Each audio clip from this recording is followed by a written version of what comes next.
All right, for more now, we're joined by Shai Franklin. He's a Middle East analyst and partner at Gotham Government Relations. Shai, it's great to see you here. Great to be here. All right, so listen, it was just a few months back that we had heard Prime Minister Netanyahu talking about this when word of this potential sale first surfaced. And at the time he said this, he called it a great achievement for Israel and further proof of our solid bond with the U.S., as well as of Israel's rising status in the world. So how significant of a deal is this for Israel to be actually selling the Iron Dome to the U.S. here? It is significant.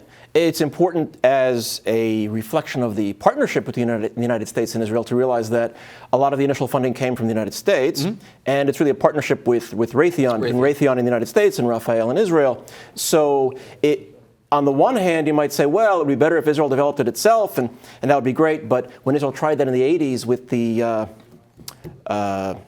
Lavi,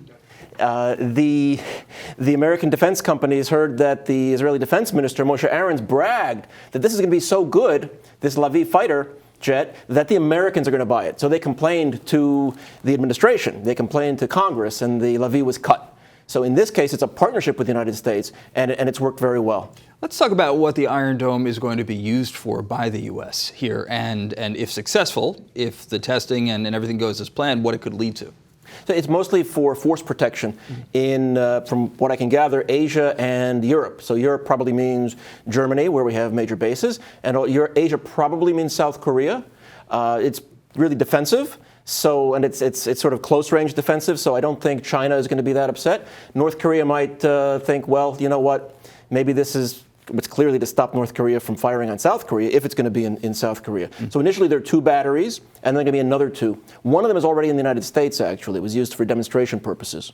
All right, so you just mentioned North Korea, but what kind of message, if any, does this send to Israel's adversaries in the Middle East that Israel is actually selling these to the U.S.? Yeah, that's a good question.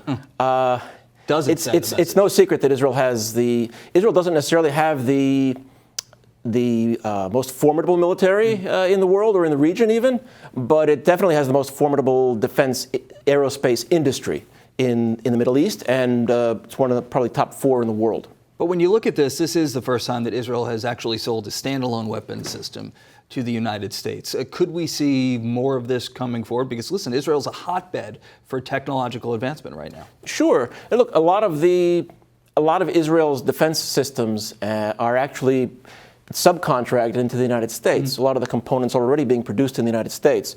The Iron Dome is actually a very versatile system, and for the interim needs of the U.S. Army, it's very useful because it can be worked into other existing systems in terms of radar, command and control. So the United States doesn't need to buy the whole Iron Dome system. They can buy the batteries and then work them into the existing infrastructure. They can piecemeal it. All right. Yeah. Shai Franklin, thanks a lot. Appreciate your time.